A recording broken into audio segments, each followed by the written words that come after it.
Now, let's see. Where were we? Ah, yes, that's right. After arriving on the island of Menken in search of the nature spirit Edigan, our heroes quickly discovered that the island was besought by pollution on account of a large-scale mining operation. The search for answers led them to the nearby lakeside town of Manus, where they discovered a once cozy village that, much like the rest of the island, had fallen on very hard times. They spoke with a man named Plim Crufter, who gave them some information about the town, as well as a industrial canning operation that was taking the lake's fish and putting it into small metal cans. Plim also told them where they might find Callum Swift, an individual tied to a rumored rebellion that they hoped to ally themselves with. It turned out Callum would be attending the birthday of an individual named Corvus, who was celebrating his 24th birthday and also didn't have many years left. Faunalyn and Clay went looking for a present for Corvus and wound up at the doorstep of Kusti Crowther Breeze, a middle-aged Air Genasi woman who seemed wholly and utterly crushed by life. They were given permission to take some abandoned artwork from under her house, and as they did, Faunalyn's eye was drawn to a fish flopping on the shore. A fish with human eyes. Faunalyn tossed the fish back into the water, and as she did, she heard a voice singing a song, emanating from a houseboat on the lake. A song that ended in the words, "Glimki Treefellow dies this day." Faunalyn and Clay rushed off, only to find Glimki bleeding and unconscious on the ground. For you see, Glimki had climbed a tree and attempted to commune with his god Mulare. He had called out to the crow, and the crow answered, telling him to seek out Edigan and to add him to Glimki's leaves. But Glimki required more information, so he jumped out of the tree to force the conversation to continue. As he lay bleeding out on the ground, he was able to acquire more answers. He learned that Mulare had committed a crime amongst his kind by saving Glimki's life many months ago, and now the Parashad, a gathering of spirits, was set to pass judgment on him. Faunalyn was convinced that the person on the boat was responsible for Glimki's near-death experience, and she stormed off to the docks, where she hired a fisherman to bring her to the houseboat, and she set off, but not before Clay pulled a Samwise Gamgee and followed her. Who? Don't worry about it. Clay and Faunalyn arrived on the boat and were introduced to a ghoulish woman by the name of Fishhead Franny, who knew Faunalyn's true name and seemed to have met her brother. Franny offered to help Faunalyn in exchange for a clay jar that could be found in a tower sprouting from the middle of the lake. Faunalyn said she would think it over, and while this was happening, Clay spoke with two individuals who were propelling the ship by foot. A sickly elven woman named Hildy, who had come to Franny for help, as well as Quincy, a dwarf on loan from the Quarak Mining Company. The two were tasked with endlessly walking upon the paddle wheel that powered the ship and moving it across the lake. Meanwhile, Glimki attended the party of Corvus, a man who had just turned 24 but appeared to be in his 70s. While the party was happening, Glimki observed several individuals slip behind the bar and disappear into a back room, including one individual, who Glimki learned was the man he sought, Callum Swift. Glimki followed him down into a wine cellar and hoped to greet these would-be rebels, but he stepped on a trap and was knocked down by a pile of wine kegs covered in wine and promptly set aflame. You already said all that. Are we really going to do this for the next 100 episodes? What's an episode? Never mind. On with the story.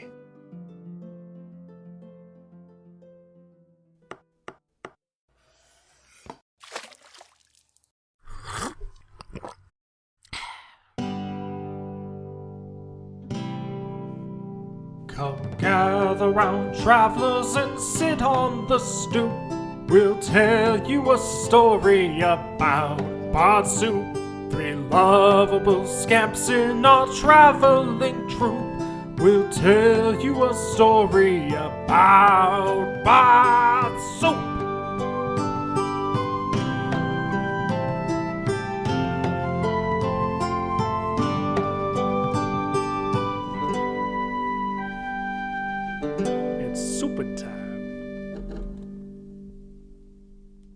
Hey, welcome everybody to the Pike and Pint, or as we're calling it tonight, the Pike and Open Mic. That's right. I'm your host, Runt Tokay, And tonight we're going to be hearing some stand-up. Some folks have been doing this for a while. Some have just started tonight. It'll be their first time. I don't know about you, but I've been keeping up with the Kardashians, and boy, are my legs tired. Welcome our first comic to the stage, Prima. Who are you? Who do you play? And tell me a joke. My name's Prima, and I play Clay Campbell. And a joke. Don't have one off the top of my head. There was one that a patient told me at the pharmacy, but I think it's a dirty joke, and I don't remember how it goes. So I don't have any jokes, but I've heard a joke once. I heard one once. So I won't say it. Yeah, that was like 2 days ago. Man, my memory's bad. Okay, just move on. Boo, boo. All right, like I said, some people first time up on stage. Welcome now our next comic. He's been doing it for a while, since 07. That's 407. The elf, Jordan Johnsen. Hey, I'm Jordan. I play Glimki Treefellow. Instead of a joke, I'll tell you an anecdote about a joke. One time when I was a child at Halloween, we were going trick-or-treating, and there was a house that was giving out small candy bars or the chance at a king-sized candy bar, but you had to tell a joke and make them laugh. So a friend told me to tell this. I went up and I said, "How do you titillate an ocelot?" How? You oscillate its titillot. And they laughed, and they gave me a king-size chocolate bar. Wow, nice. Wow. That's a good joke. Like I told you, folks, he's the best in the biz. He's been doing it since 407. We hope he does it for another 1,000 years. Coming up to the stage, it's our last comic of the night. She's new in town, but that's all I'll say. It's Shannon. Hey, what is up, everybody? Beautiful crowd. I'm Shannon. I play Faunalyn Vaydark. Are you guys having a good night? No. Yeah. Oh, yeah. Yeah. Okay. What do you call I wrote this. Okay. I wrote this joke. What do you call what do you call an 8-eyed psychic piece of hanging furniture? What? A bee coat holder. Oh, a beholder, be a coat holder. Like I said, Wow. folks, she's new in town, but she's been heating up the stage. That's all we got time for tonight. Don't forget to tip your server. I've been your host, Zach Meikle, and welcome back to Bard Soup. Let's get into it. We join our hero, singular, Glimki, in a hidden space beneath the Pike and Pint, currently burning as he's been set on fire. The individuals that you hoped to speak with have set off down the tunnel, and I need you to decide right now, are you trying to go after them? Yes. Okay. Yes. You are currently on fire? Stop, drop, and roll, I guess. All right. So, I will say we're going to do a chase. Most of them in the group, larger humanoids. We're talking, there's a half-orc, there's a human woman. They are faster than you. You will not be able to catch them. You've got a running speed of 25 feet. But one of them, Callum, is a halfling. So you have a chance to catch him. You are going to use your first action to put yourself out and half your movement speed to stand up. He is going to dash. You can dash in a chase 3 times plus your constitution modifier. What's your con modifier? +2. Nice. Okay, so you can dash 5 times. After that, you'll have to start making checks, and if you fail, you will take on levels of exhaustion.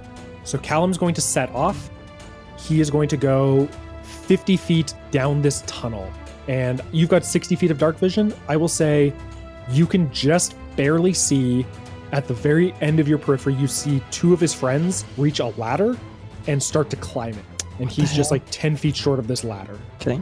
So you will take off after him. You spend your action, stop, dropping, and rolling. You then use half your movement to stand up. You are 37.5 feet behind him. All right. At the start of his turn, he is going to reach the ladder and start climbing. So how far am I to the ladder? 37.5 feet. 60 feet. Minus 12.5, so like 48.5. Okay, so I could get there with my dash. Yes. Okay, let's do it. You sprint down the tunnel, the last of the flames burning out behind you. You reach this ladder, and you see a bit of, there's like some street light. You can see open sky. It's dark, it's cloudy. You see the sky above you. and you see the faint light of some streetlights, and you see Callum just reach the top of this ladder. It's about 20-ish feet tall, and he just reaches and pulls himself up over the edge. Okay. So yeah, you sprint with your second sprint. No, your first sprint. He's First used 2. sprint, yeah. So he's used 2, you've used 1, and he's going to set off in a direction that you can't see because you are down this tunnel. Oh, shit. He takes off running, and you climb the ladder after him. Yep. You climb to the top of this ladder. Your movement speed is halved for climbing, but we'll say you sprint again, and you've got 10 feet of movement left when you reach the top. Okay. Do I see anything out the top? Well, I'm going to say you get out, and you see that you are in like the back alley behind the Pike and Pint. Mm-hmm. We'll say you see him 40 plus feet away, sprinting down the alley, and he's going to like turn off. You see, he cuts left down down like a side street. Oh, so I just catch a glimpse of him. You just catch a glimpse. His friends seem to have scattered. They were faster. They're gone. See a glimpse of him. Okay, let's try to get out of the alley. I'll try to see if I can get that direction. Okay, so you're following. Let's get out. Yeah, him. let's try it. So you use another sprint. Yeesh. You're down to 3. He is down to 1, I will tell you. And what is your passive perception? 10. That's it? Yeah. He rolled a 9 on his stealth check as he sprinted around this corner, and you see, or I'll say you hear the sound of like heavy breathing from behind a crate, like a stack of crates, just like stacked up in this alley. And he hears you running and glances over and locks eyes with you and is going to take off again, running around the front now this time. He's going to sprint with his last sprint. What do you do? Well, I still got some wind left. Let's keep sprinting. Okay. He runs out into the front of the building, the front of the Pike and Pint. He is going to swing through the front door back into the bar. What the hell? You hear the voice of the bartender say, "Sorry, Caleb. I told him he couldn't go in there, but he didn't listen." And then the door like swings back shut. What the hell? Okay. Run up to the door, I guess. Is it open? Yep. Okay. Let me in. You run in. He gets a 10 this time, which means you are able to spot him once again. Just barely. There is a back door, like a different back area. You run through, the bar, you jump a table, slide into like this secondary room, and you see a ladder leading up into like an attic space. And you see a boot disappear, and you go sprinting up the ladder, and you see that inside there are just several stacks of sacks of potatoes, and just like some an old busted table and things like that. And Callum is just huffing and panting behind the sacks of potatoes. Callum, my guy, relax. Are you gonna hurt me? What? Hurt you? You guys just lit me on fire. Yeah, 'cause you're a spy. No. Did nothing I say to you just before you went down there mean anything? I don't know, maybe, but then you snuck into our secret meeting. I kind of took our little moment as like an invite, to be honest. Thought we had a moment there. I don't know how you do it on the mainland, mister, but that's mighty presumptuous. Oh, my bad. Are you sure you're not with the dwarves? No, Callum, I got here a day ago. Prove it. Well, have you heard some people flying here on a dragon? I don't know. It's probably a pretty big news story for this island. No, I haven't heard about that, I actually. have head in the sand, Callum. Oh, I'm sorry. I'm focused on bigger things like overthrowing an evil corporation that's ruining my homeland. Sorry if I don't have time to read the tabloids or whatever. Well, Callum, that's the thing. I've been here one day, and I'm fully invested in exactly the same thing. Give me a persuasion roll. 14. He pulls himself over the sack of potatoes that he was hiding behind and like plops down on it. And I think now seeing him, a couple things are evident. Before, from your previous meeting with him, I don't know if you gathered just how young he really looks. And also he definitely was like deepening his voice the last time you spoke. and you get a sense that this guy is very young and probably very inexperienced. But he looks at you and says, okay, fine. Are you okay? We lit you on fire. Yeah, to be honest, I was dead like an hour ago. Whoa. So yeah, just another day on the saving the world shtick. He takes out a dagger and cuts open the sack of potatoes and takes out a potato and cuts it in half. And he says, here, this'll help. Rub it on your burns. Sure. Thank you. You do it? Yeah, does it hurt? You just have wet burns now. Nice, hell yeah. It's not really doing anything to help. Well, Callum, sorry, I didn't mean to scare off all your friends there and your super top secret meeting you were having. Yeah. But I meant what I said before about Ed again. Maybe we were being too code heavy, but I don't think that spirit's dead. And do you think he would help us? I think Edigan needs our help, if anything. Oh. I don't know what you guys have planned for this whole overthrow the mining company thing. Oh, we've got plans. I'm sure you do. I'd love to help, or at least provide some insight. Not that I've ever overthrown a mining company before. Pity. That'd be really helpful if you had. It would be, yeah. Okay. I trust you. But my friends might need some convincing. Well, what do they need? Genuinely. If anything, you could just give me some piece of this puzzle and I'll try to prove my worth. Well, I suppose you could always just talk to them. You convinced me pretty quick, you might be able to do the same for them. Barring that, probably some sign of good faith would go a long way. If you, I don't know, struck a blow at Korak or could bring me proof that Edigan is on our side or is speaking to you or anything like that, that might carry some weight as well. Fair. Do you know where that grove is? Yeah, I haven't been there in a while. Not since I was a kid. But it's maybe 10 miles west of here. Maybe 12. Look, Callum, if you take me there, I promise you'll have all the proof you need. Give me another persuasion roll. This one's going to be a higher DC. 21. He goes to like at first glance it seems like he's going to brush you off. I don't know. I mean, we've got this big plan, me and the others, and we're supposed to meet our contact in the next few days. So I don't know if it's a good time, but and then he stops to think for just a second longer and says, well, maybe Mursk and Emerald could meet with him and I could go with you. Yeah, that could work. Okay, let's do it. Okay, well, I need probably a little bit more than some potatoes to help these burns, so maybe first thing in the morning. Okay. Yeah, you know what? No rush. I mean, some rush, obviously, because the island's dying actively and what have you. But I got some stuff to take care of on my end. So yeah, maybe even tomorrow afternoon could work. Yeah, I'll have to track down my friends, see where they all went, and I'll talk to them, and we'll find you. Where are you staying? I don't know. That's both me and the character. I don't know.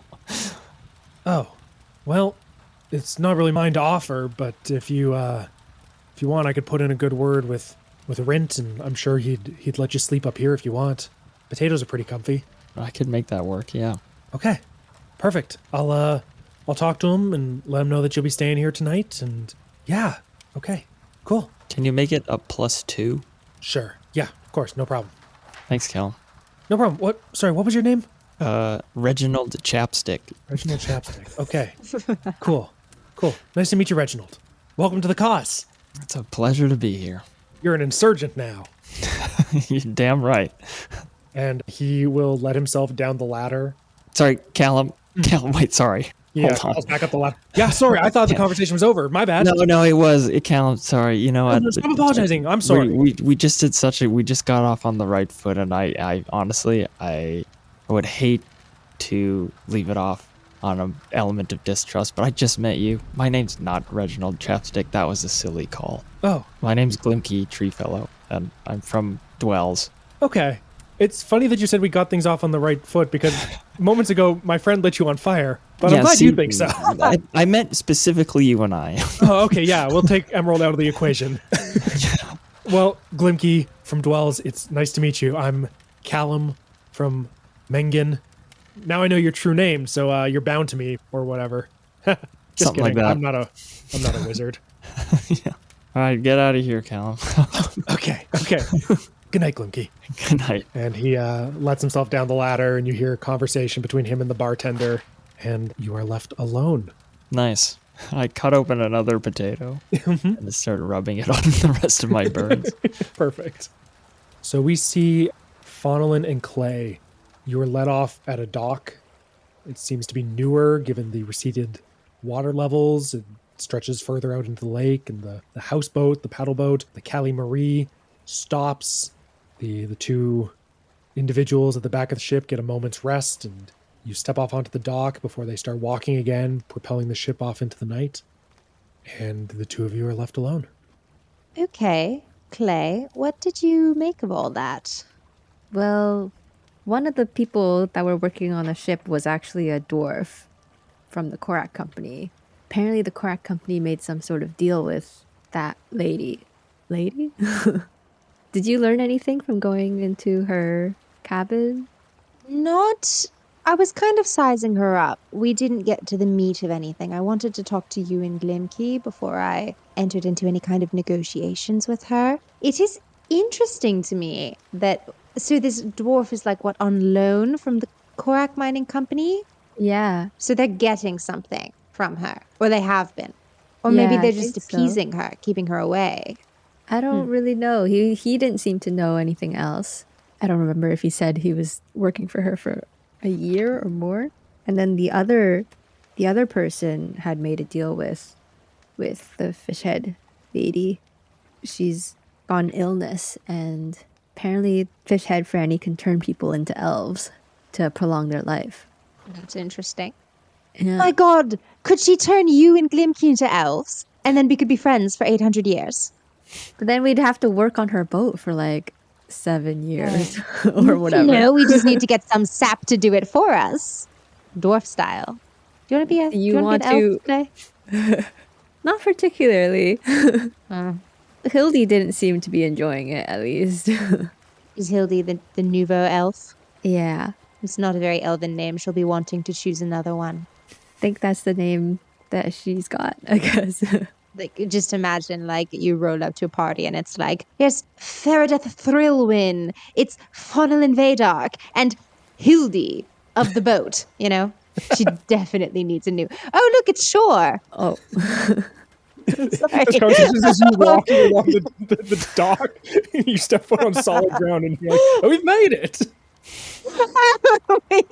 Yeah, the water line's really receded. This lake isn't much of a lake anymore. Sorry, I was imagining us in a rowboat. I'm sorry. What were you saying, Clay? She knew your real name. Isn't that worrisome? Yeah. No.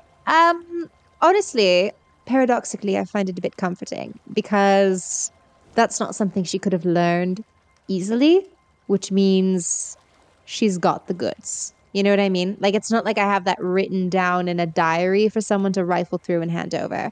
So, no, I think if we wanted to find a way to use her power, I believe that she's got the power to back it up. I don't think she's all flash. I think that just makes her more dangerous also. I don't know if we want to be trying to use her power or trying to stop her or stay away from her. I will be going back for brunch with her tomorrow morning because she sounded enthusiastic about brunch. And I will be finding out specifically what she can do for us and what kind of deal would be on the table. Honestly, that's what I planned to do when I walked into her cabin the first time. And then there was all kind of weird, creepy things on the wall. Also, there was like jars with eels on the wall. And do you remember when I was talking about the tinned fish? And I was like, this is something a wizard would eat. Look at what I find when I was honestly just like half my brain was thinking about that, wanting to show Glimki and be like, look. And she's eating tinned fish. I forgot to make a deal. Oh. Yeah, no. No, she's Well- preserving spell components. When you go for brunch tomorrow, maybe we should pack you some food to eat. I will not be eating anything she hands me. Okay, I good. think that's very I'll come prudent. with you just in Yeah. case. I'll come with you. Oh, actually, okay, I was going to say, and I like pull Clay by the arm away from the from as like we step away from the water, kind of deliberately walk away from the water, and I'm going to say very quietly into Clay's ear, do you have like a kind of spell that you can use to like talk not out loud? I don't think so. You thinking about message? Like sending a message. Yeah. No, I don't think I have any of those. Damn. One of us should get that. We tell so I many know. secrets. Okay, I'm not going to say any more of what I'm thinking then. But honestly, tomorrow, if you wanted to try to find out things from the dwarf that's moving the wheel, like, details of the contract that lets him serve time or what they're getting out of it, just in case Franny is not forthcoming with me, I think Mhm. that would be useful. I can try. I definitely think maybe it's worth talking to both of them some more, see what they can tell us about the Korak company at least. Though I don't think he actually knew that much. If he's like a low level member that they can just sell to Franny for their deal. Find out if you went willingly. He did. Oh, okay. Interesting. Find out if people can be sent unwillingly. Yeah, I guess I'll ask some more about that. Do you see was it the captain of the ship? We Yeah, just it was saw? that artist's husband. Yeah, I thought I saw him in the photos at her house. I think so. What is up with that? She must know. She warned us away from the water. Maybe she knows more about Franny as well. Oh, Clay, you clever minx. Let's why don't we pay her a visit first thing in the morning? I do want to find Glimki now. I'm actually fairly worried about him. He did, I think, die today. Oh, I thought he went to the party. Ah, I was so sad we missed that. Maybe it's still going on. Elf parties go on for like 6 days. Oh, really? Okay, then let's go. Yeah, we get super drunk because we have 800 years. So it doesn't really matter if you lose a week or two to a hangover, It's just like Week or two. Oh, also we have these mushrooms, and I start telling Clay about the hallucinogenic mushrooms that we grow while we're walking. Wow. Amazing. You traverse the town, and with a little searching, you find the Pike and Pint. Faunalyn, this is something that would have sent your mother in a different time into just like, it would have given her a heart attack on the spot. The door is more liquid than solid as you press it open.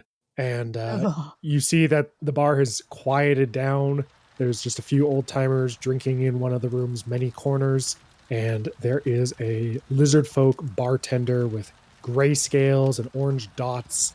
And he looks at the two of you and says, "Oh, you sleeping here as well?" No, we're here for the party.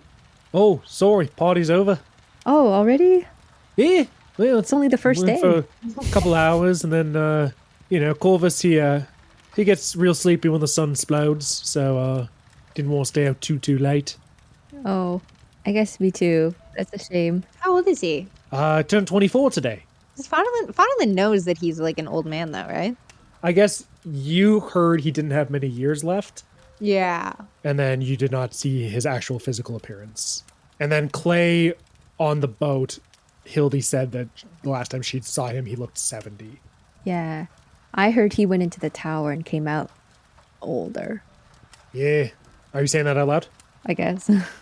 Yeah, that's right. Went into Flotsam Tower, and something there gave him an awful fright.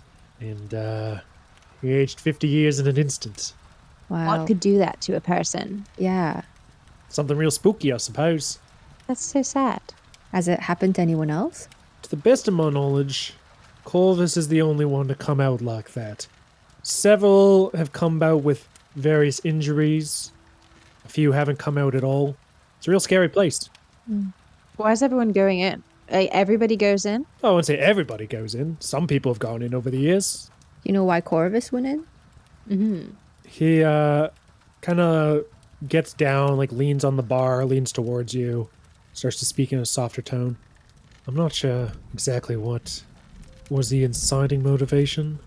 All I know is he wanted something from Fishhead Franny, and as payment for that thing he wanted, he had to go into the tower and retrieve something for her.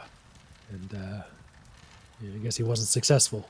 It's, tower's been there for a while, and most folks were leaving it alone for the longest time, and then after she arrived, a few people, a year maybe, every couple of years now, go in, trying to get whatever it is she's looking for.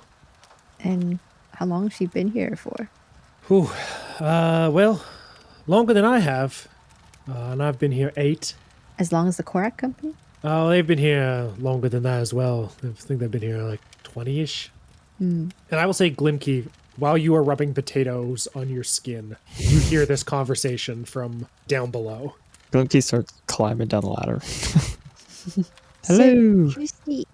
Oh, Glimki, you're still alive. Good. Somehow I look worse than earlier. Whoa, it must have been some party. You look kind of banged up. Yeah, shit was lit. The house was on fire, eh? I was on fire. Whoa. What happened? Okay? It's a long story, but I may have gotten us an inn. Oh?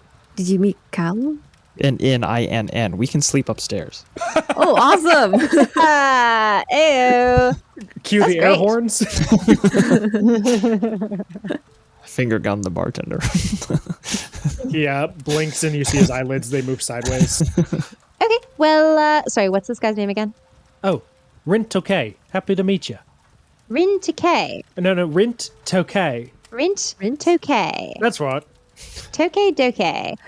It's been nice talking to you, Rint. Take care. Sure. Enjoy my attic. Oh, it's your attic. Yeah, this is my bar. Oh, thank you.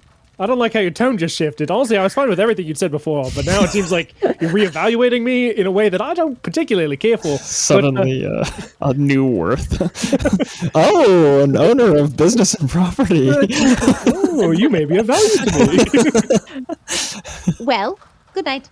Glimki and Clay, I think we have things to talk about.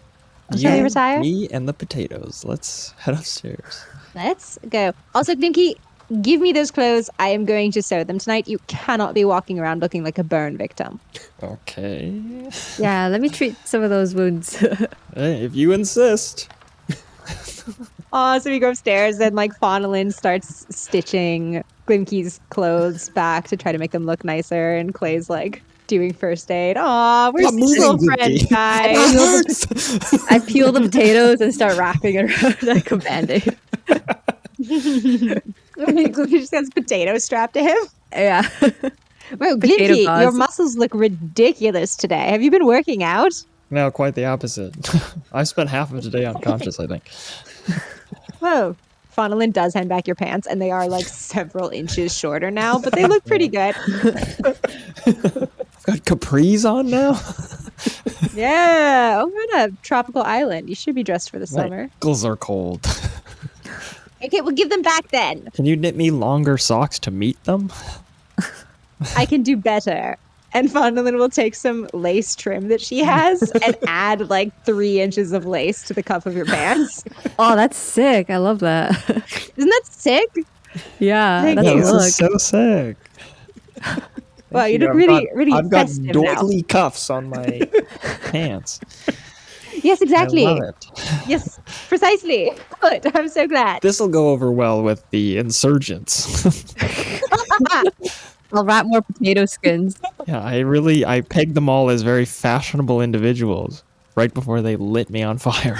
Well, excellent. Then they're really going to respect you. Yeah, Yes. like a really big group, are they? From what I see, there's 4 of them. Oh, Hey, it could just be the meeting of the minds. These might be the generals of a secret society. But it also kind of feels like maybe they're just kids. oh. Okay. Well, allies are good. We wanted to amass allies. Mm-hmm. We need to learn their ideas, right? We need to know what they've been planning and plotting. Yeah, so, I mean, I'm not really, in the group yet. But maybe after tomorrow? What's tomorrow? we go and find Edigan. Oh, Oh. Have I told you about this? You and all the rebels? we did see you had jumped out of a tree. Yeah, Oh, what yeah. was that? Why did you try to kill yourself today? Sorry. Yeah, everything's kind of blending together a little bit. Oh, is Edigan like a spirit? So you have to like die to meet them? Oh. No, Oh, not quite. I have a tumultuous relationship with a spirit of nature called Mulare. Yes, you're abusive god.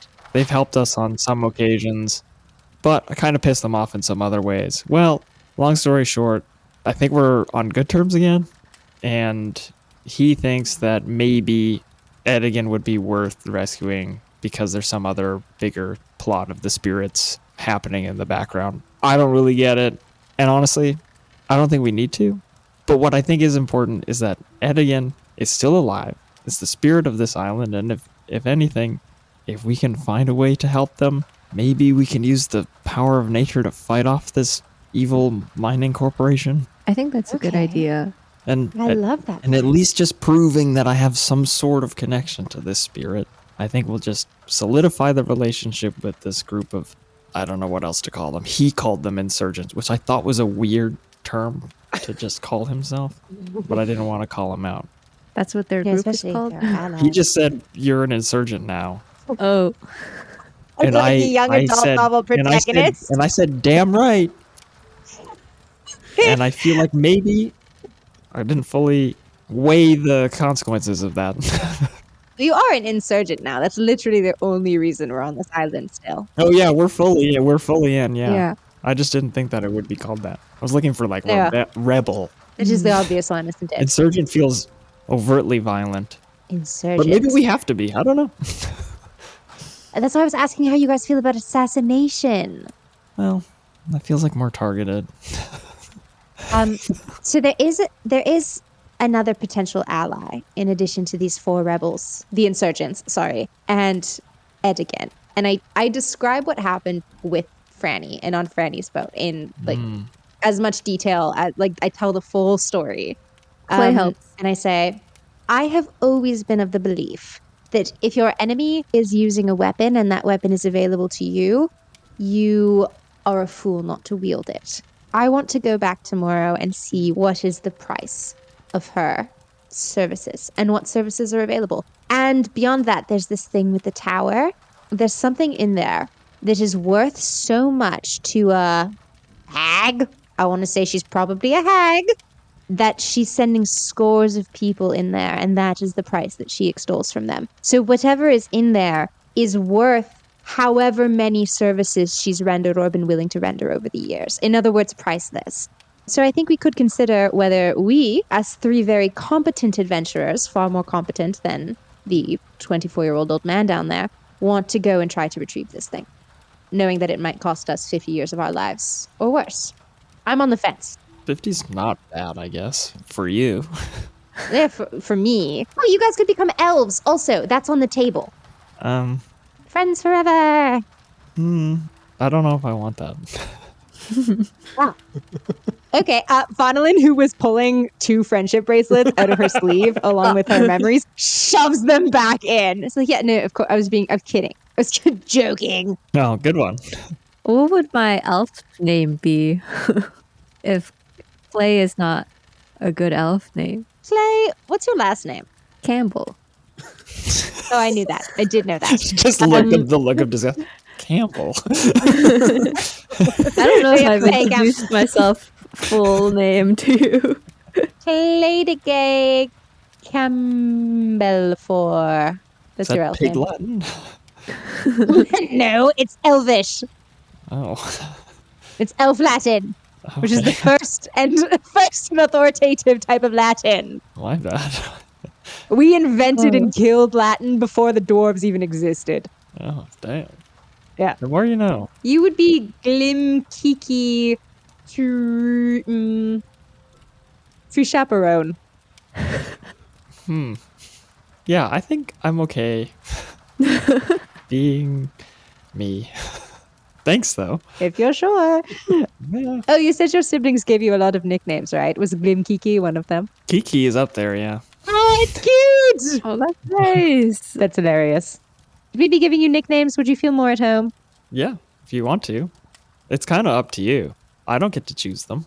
We kind of already have nicknames for each other. Reginald, Reggie, Rumpus. Rumpus is a good one. But true, Rumpus is a good one. Oh, that's nice. I guess we are kind of friends in some ways. What does that mean? Yes, we are friends. What will it take to become full friends? The I bracelets? was just trying to bait you into saying it. No, I just wanted to trick you guys into giving me affirmations. Should we go to bed? Yeah. Yeah, what are we doing tomorrow? Brunch. Brunch first, and then Edigan? Oh, do you want me to come to this hag brunch? I don't know. If we're finding out what's in the tower, I feel like we shouldn't do that alone. If I'm speaking candidly, I'm going to be my worst self when I'm alone with the hag in her room cutting deals. And I don't really want either of you in the room with me when I'm doing that. Okay. I'm going to get it done, but I'm not going to sound Glimki approved, you know? So you want to go to the hag by yourself? Yeah, maybe. Or Clay might come. Or you can come too, just don't come in the room with me. Okay. Brunch sounds nice, I guess. She's gonna serve tinned fish, though, I'm pretty sure. Well, good thing you all liked it so much. I think we need to bring our own food. Oh, we should definitely bring food. It's very rude to show up to brunch with no offerings, no mimosas. Good thing we're staying in a bar. Oh, we have a lot of potatoes. And then Edigan in the evening? How far away is Edigan? 10 miles west from here. What? Hang whoa! That's a long way. How are we going to get there? Walk. Can we, guess we'll rent just a sleep in the carriage or woods. something? Yes, or a boat. Wait, what? A boat We in did the see woods? people traveling by boat from Mengen to the city, right? I don't know if there's Yeah. a river. Oh, like down that the leads- river? Yeah. From Manus to Yeah. Onkiel, but that would be north. Is there a river that leads west or whatever? Nope. Not to your knowledge. Didn't mean rowing through the woods, no. I wasn't sure how that would work. Like If we just put, portaging. like if we put like some logs down and then put the boat on top of the logs, it would roll. But then we would just have to get out and move the logs over and over again. I feel like that's overcomplicating things. I think maybe we just walk. Okay, so we'll go. We'll sleep in the woods. Have we ever camped together? Never! Yeah, we have. When we met Krigamon, Oh. remember? Oh, all right. Okay. So we're pros. In a while. For useless information that I feel like sharing, that was 23 days ago in universe. Wow, you've been keeping track? I've My not been calendar. keeping track. Holy cow. What day of Princess the week has is been it? missing for at least 23 days. It's actually, as it were, it is the evening of the 1st of Macrember, Ah, Macrember. Macrember. Happy Macrember, guys. a holy month for worshippers of Macrog. Oh. Is this like the summer solstice, fall solstice, or fall equinox, or? No. It's the first of the Macrog's second month. summer month. There's Gotcha. 8 months, 3 are summer, 3 are winter, 1 is spring, 1 is fall. Man, that sounds so balanced. Yeah, so it's kind of ideal. Plus or minus a few days if the phoenix gets distracted. Damn. Then before Clay goes to bed, she'll light some candles and do some prayers for Macrember. Amazing. Yes, it's the beginning of the holy month for servants of Macrog. You think back to Brightscale Warwick and perhaps your childhood and everything that led you to becoming a cleric of Macrog. Glimki, you curl up on some potatoes. Faunalyn, you probably are very grateful that you don't need to sleep as you look around at the offerings, and it is one of the worst places, if not the worst place you've ever slept in. If Clay or Glimki is horizontal, I will sit on them like a bench because they are the cleanest thing in this place. Perfect. Which might partially explain why, while you all regain your hit points and spell slots, you only regain a quarter of your hit dice, which would be 1 hit die, given the poor sleeping conditions. So I still have 2. Okay, got it. So, Glimki, you awake with Faunalyn sitting on your chest. It's a little hard to breathe. You dream that your mouth is full of feathers. And you're choking a bit in your dream, and then you wake up and see what's going on. And a new day has sprung on Mengen. Good morning. You were coughing in your sleep. You're sitting on my chest. The floor is dirty. I know. I'm laying on it. Yes, thank you for protecting me from it. Okay, shall we? And I finally gets up and brushes off her skirts. I have many ideas about brunch. Oh, okay. was expecting more enthusiasm. I thought everybody loved the brunch. Bro, I just woke up. Okay, that's true. And you did have some sleep apnea, so you're like having trouble breathing or something. I'm actually a bit worried. You should probably go to a doctor. Can you get off my chest? You're still not breathing. Faunalyn like has her finger like under your nose, trying to feel if you're breathing. Like, are you still dead? Did you stay dead? Maybe. Damn. Oh, actually, you didn't say. Maybe because it's sensitive. Why did you have to die yesterday? You didn't clarify what that had to do with your god. It was kind of a shot in the dark, just based on previous encounters I've had with this spirit. He doesn't typically come and show himself under normal circumstances, so I took a gamble. It's not the first time you've tried to kill yourself? Oh, no. It's just not the first time I've almost died. Oh, well, yeah, same. That's okay. We made it so far. It is the first time I tried to kill myself. But hold on. I don't think, the thing I was gambling on was not that I would die? Well, I guess it was, actually. I guess I did try to kill myself. But that means your spirit saved you, right? Yeah, I guess. You didn't die. Well, I think you saved me with the... Did the spirit really save me? I don't really think so. Well, you didn't die. Not this time, at least. I wouldn't know. I woke up and you guys were there, so if anything, you guys saved me. He must have sent you back to us. Yeah, probably. Maybe next time we shouldn't gamble like that. I think it worked out pretty well. Did I it? was going to say, it kind of was a great gamble. Well done. It's dangerous. Well, if we ever run into a wall about this whole spirit affair, I'll try not to consider going down this route, but, well, there's no other answer. Yeah. Oh, God. Okay, maybe next time I'll just make sure that one of you guys is, close by. That's all I ask, I think. Then you I think can that's pull reasonable. me from the depths. Yeah. We'll have more options in the future. Yeah. I just never want to hear another word about me being the dramatic one because I've never killed myself for attention. I have tried to kill myself, but it was not for attention. It was to stay alive. See, that's the thing. I don't really see it as trying to kill myself. I guess. I see it more like I'm trying to talk to a spirit, And I had to be close to death to do so. Does that make sense? I mean, you're going to be talking to all the spirits if you keep jumping out of trees. You're only going to be talking to spirits if you keep throwing yourself out of things. It wouldn't be that different, I guess, from living. Because me and Clay are so angelic. No, I mean, how many spirits have I talked to? There was the tree frog one that gave us the dragon, this crow one that keeps following me around, and now this flower petal one. I'm just collecting You're spirits. really collecting them. Oh my God, You have a nature spirit harem going on. That's the real polycule, is Glimki and his many spirits. So brunch. Punch. The three of you head down the ladder. The bar is quiet. The bartender is not currently working. You let yourselves out into the early morning air. It is early. You're not up at the crack of dawn, but it's still pretty early. Despite that, there's still a decent number of people in the streets carrying out their business.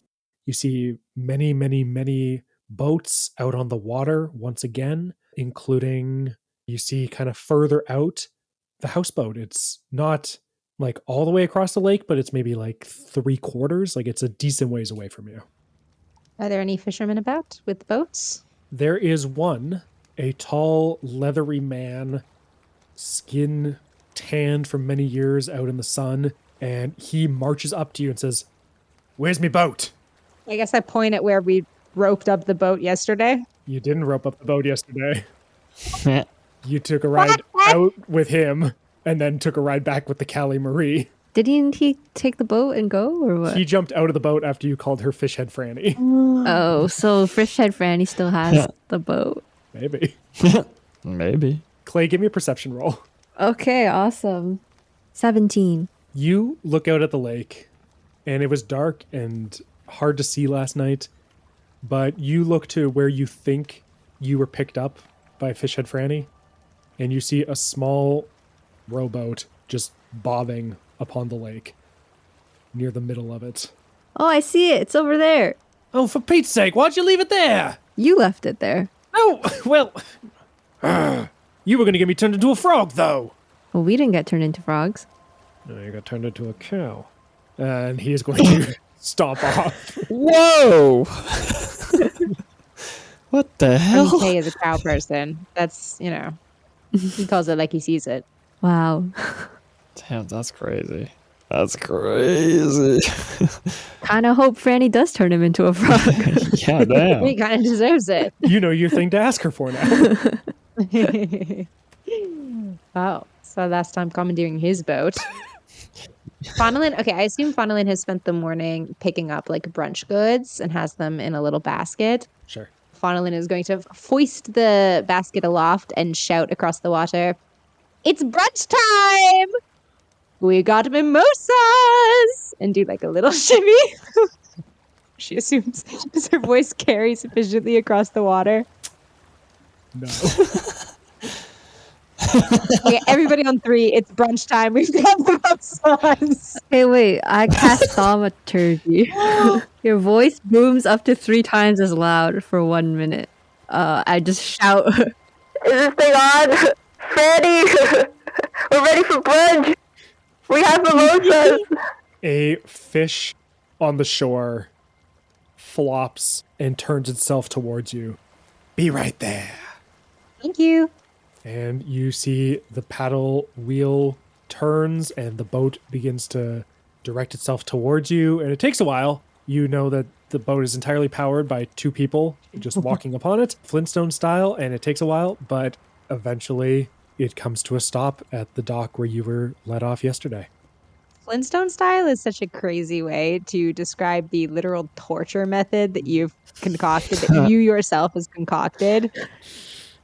Tee. That's crazy. This is like waterboarding someone and being like, "It's H2O, just add water style." Crazy work.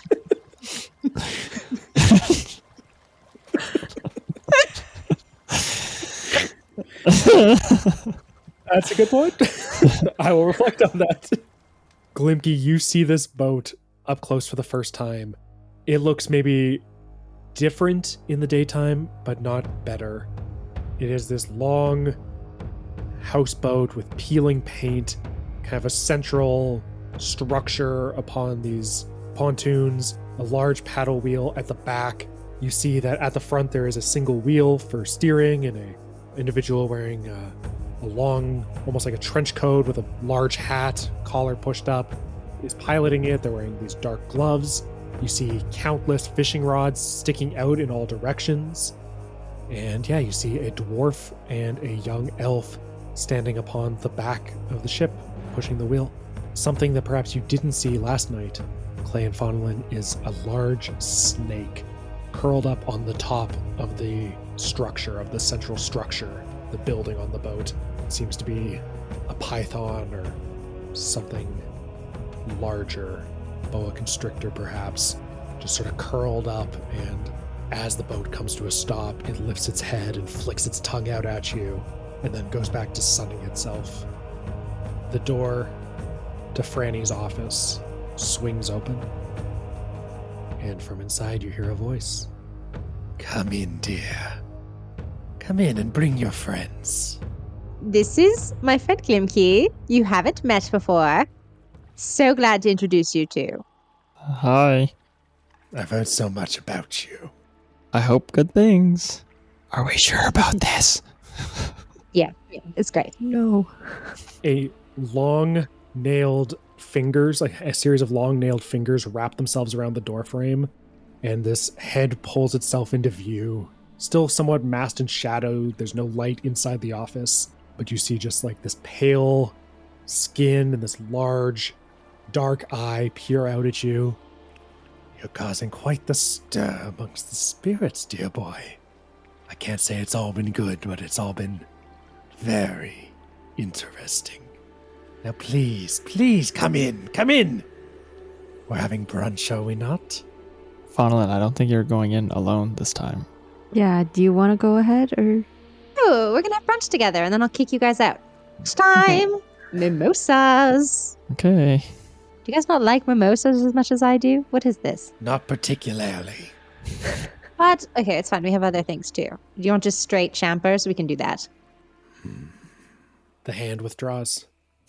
Okay, we follow her into the office. Last night, there was a single stool that Franny perched upon.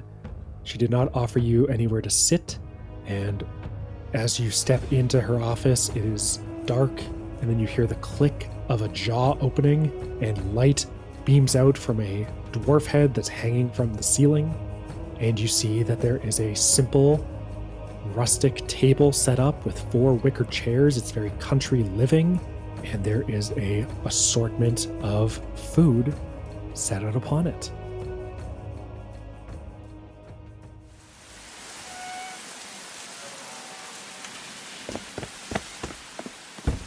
Doctor, quickly!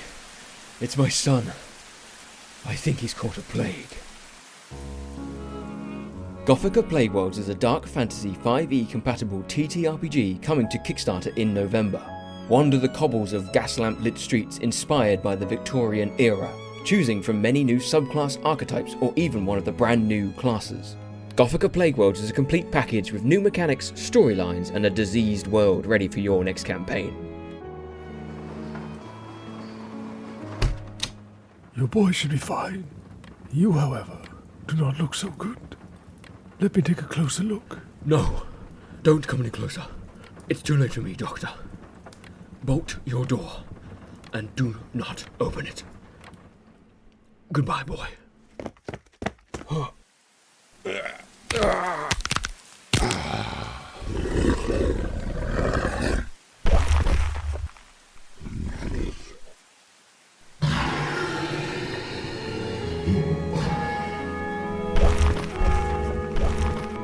Gothica Plague Worlds goes live on Kickstarter on the 1st of November.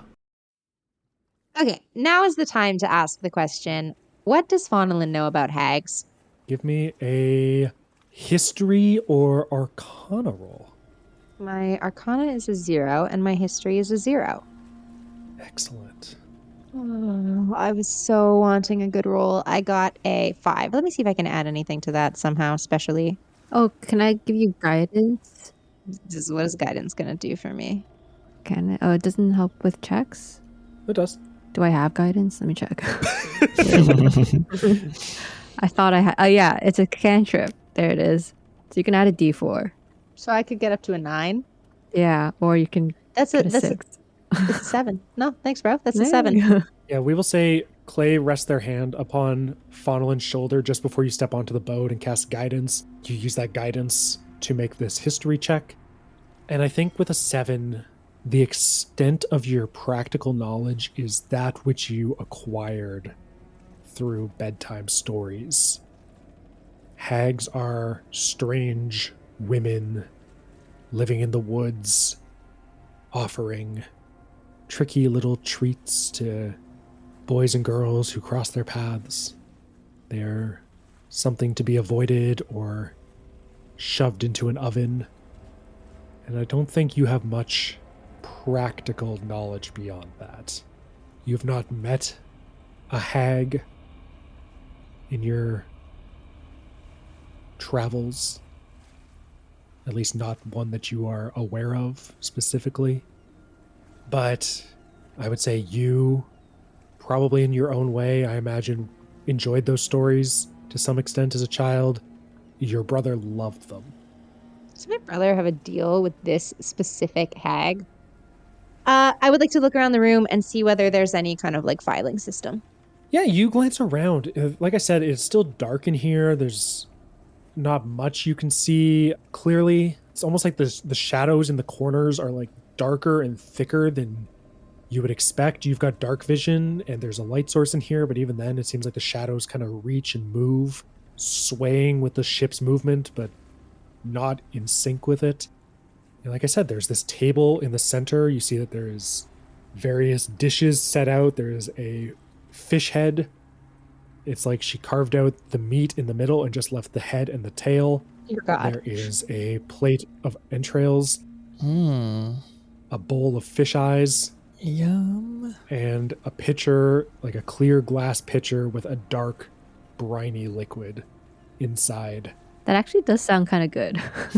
Like, There, come on now. The eyes are the best part of the fish, honestly. More for you then.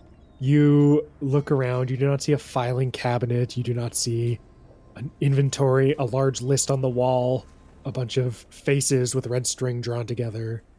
You see that there is a desk with a chart. And I'd say if you glance over, it appears to be this lake. And beyond that, there is just a bunch of weird, spooky stuff, as I mentioned last time you were here. There's a mirror covered in a cloth. There's a cage with a fish swimming in the air, just kind of swimming in place. You see a small little workbench covered in fish skins with like a large carving knife next to it. But you do not see a filing cabinet. Okay, let's have some brunch. Franny perches up on this chair. She doesn't sit in it. She looms. Glimki, if you look at her for too long, your stomach starts to turn a little bit. Her knees stick out at an angle that doesn't feel quite right. Hey. And she just reaches out this long hand and snatches up a handful of fish eyes and just throws them all into her mouth. And you hear just like popping.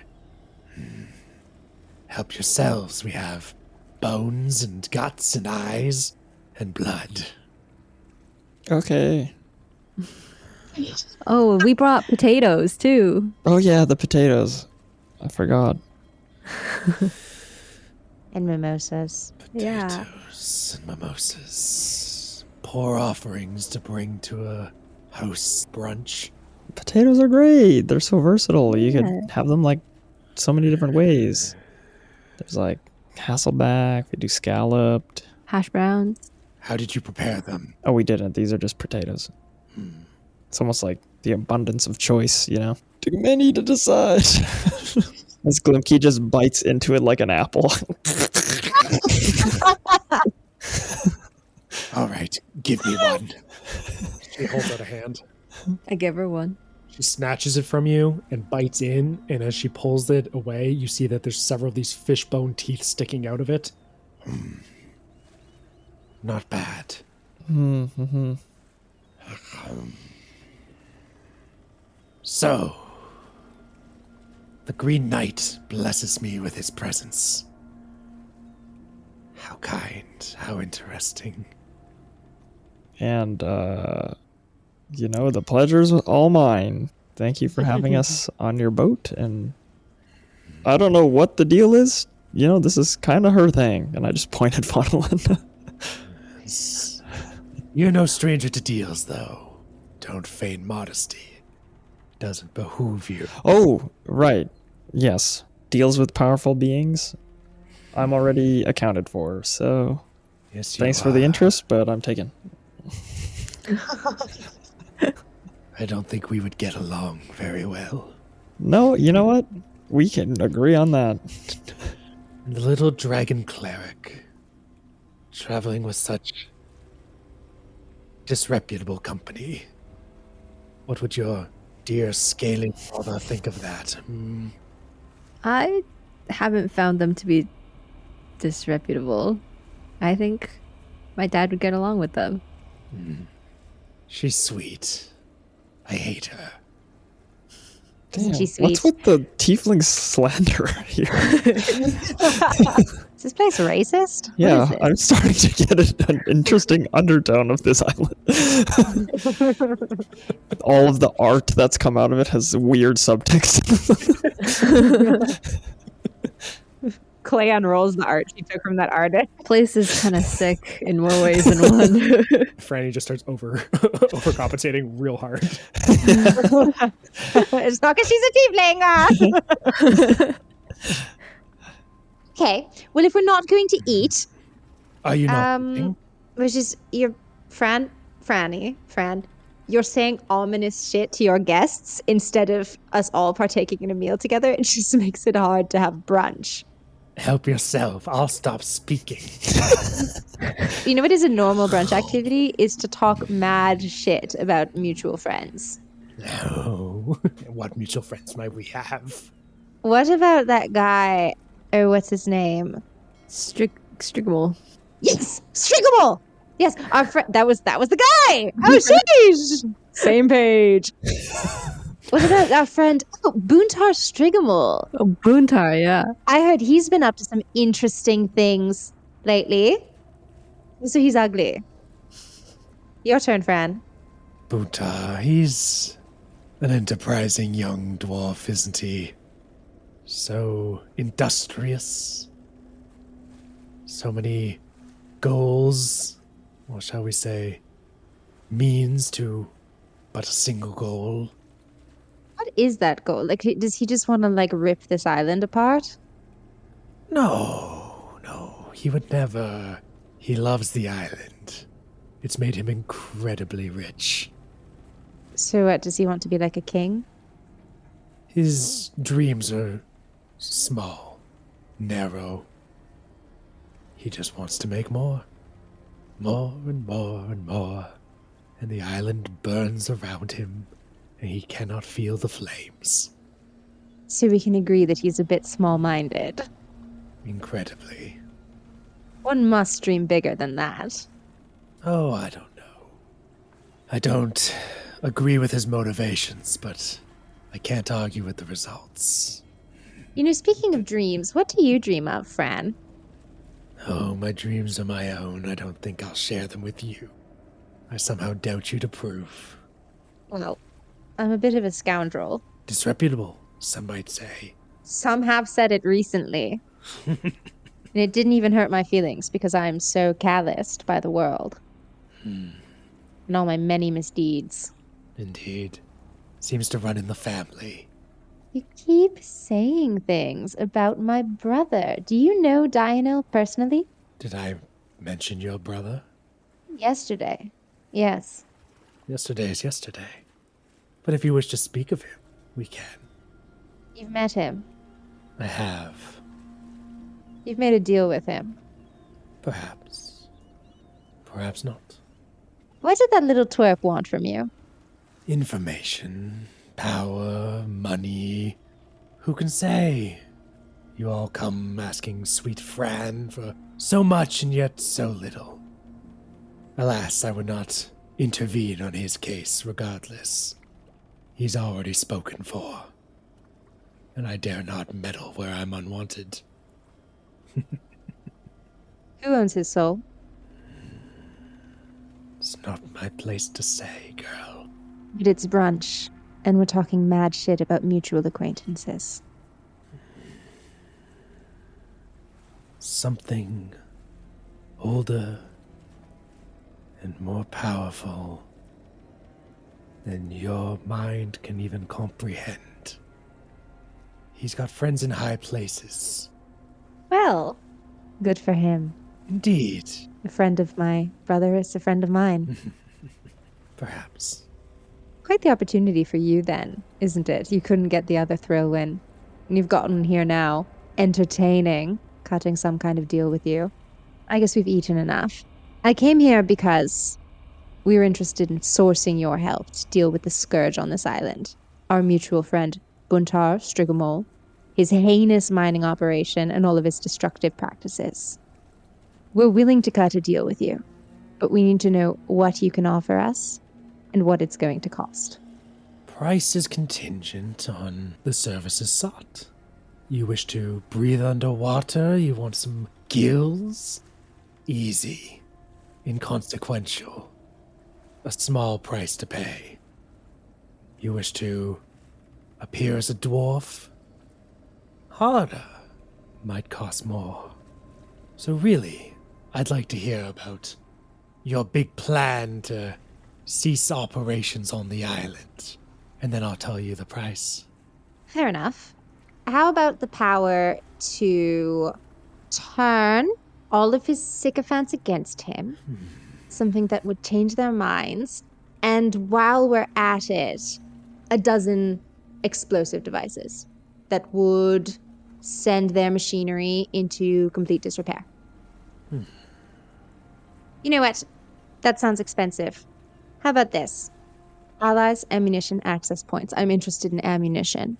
Tell me the information that I need to ruin this man in the eyes of his peers and his followers.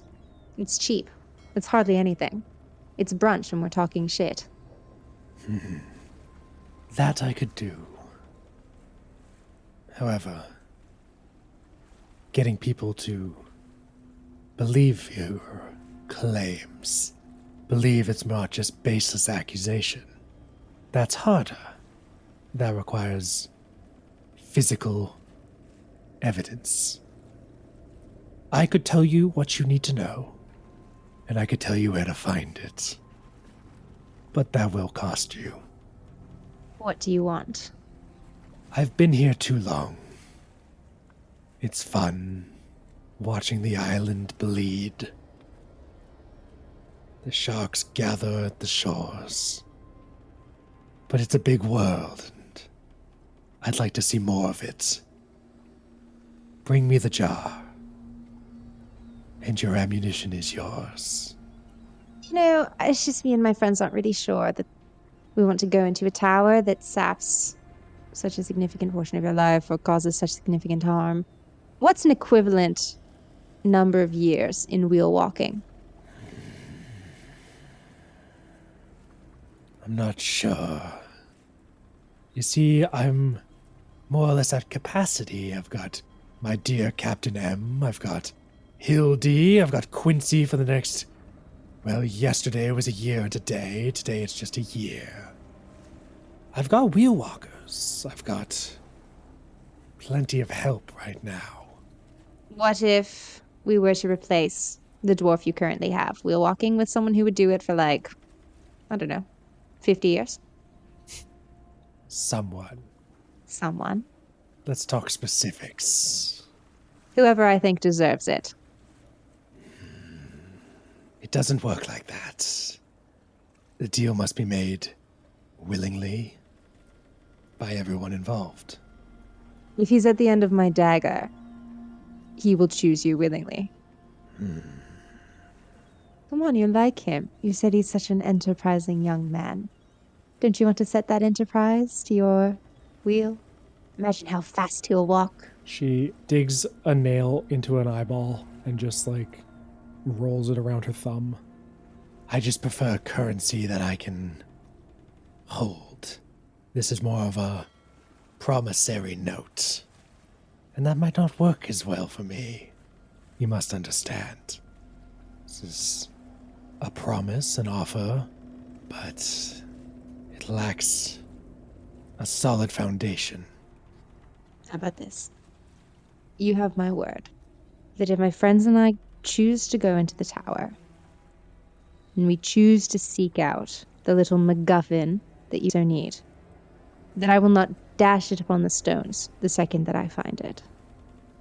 And what about the second after? I don't know yet, Fran. I think let's just keep things light between us, you know? Let's just see where things take us. Let me make sure I have this right. My ask is that you go into the tower, you retrieve for me a jar. Your counteroffer is, if you go into the tower, you won't break the jar. Now, forgive me, perhaps I'm a little dense. I don't hang out with such lovely nobles. I don't necessarily have the linguistics training that you have. But it seems to me that that's a rather different thing that you're offering, and not necessarily what I'm asking for at all. Okay, Faunalyn stands up and brushes off her skirts. It seems to me that we're the only competent adventurers on this entire island, and if it stays an abhorrent shithole, there won't be any more coming here. So it seems to me that we're the only people who have a shot in hell of going in and coming back out of that tower with the little MacGuffin that you so desire. Give me, we're gonna call it a luck roll. Roll a d20. Okay, there's like 8 d20 on the table next to me, and I'm just... Do I still have guidance? No, you spent that on trying to know stuff about hags. Can I would not recast allow it? Guidance for no, no, you can't. First off, this is a luck roll. It's not Faunalyn making a check. Second off, that would require you to basically put your hand on Faunalyn and make a prayer in the middle of this conversation, being like, "Macrog, please help my friend." I'm just praying behind her. That is a pure and simple unadulterated 3. 3. Well, so unlucky.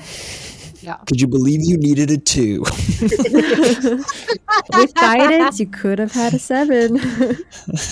Could have had a 7. It could have pushed you over that limit.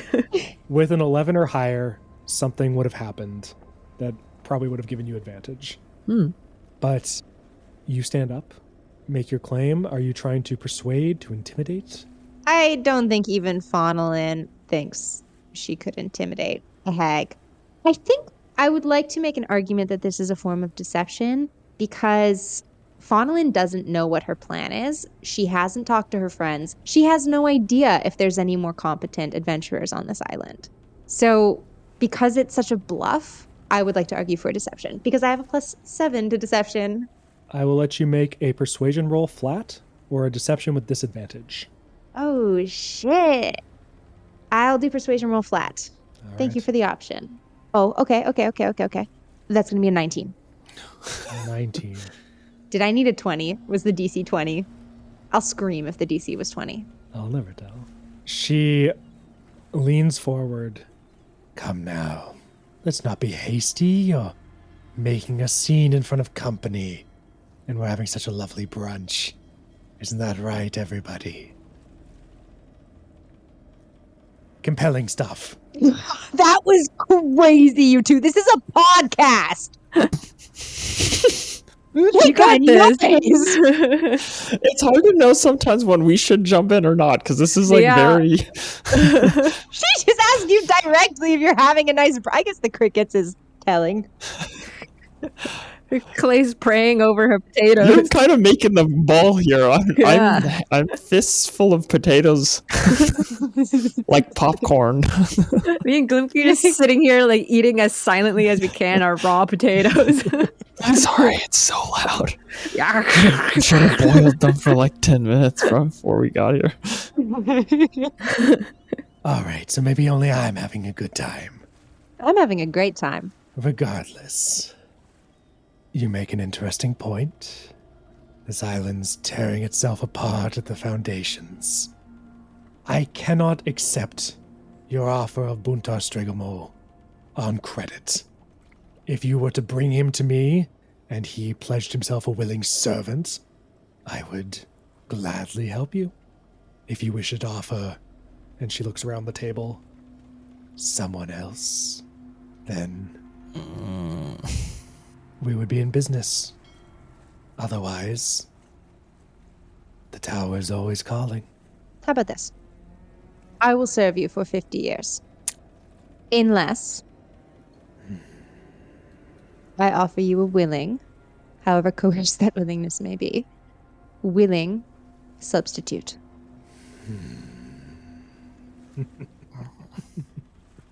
Okay, hold on a minute. She holds up a finger to you. Quiet night, this doesn't concern you anymore. Well, now it does.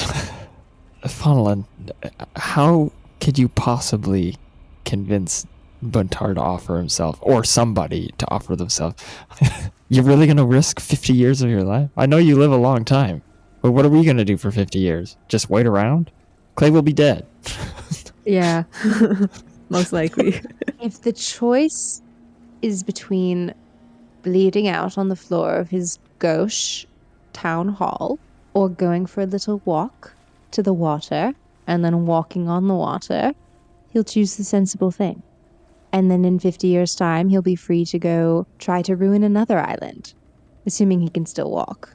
Faunalyn, that has a lot of steps. We're jumping to, you've pinned this guy alone at the point of a blade, and somehow he's gonna choose.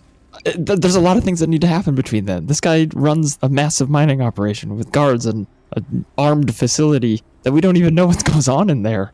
And you think that he's just gonna let you walk in there with a knife?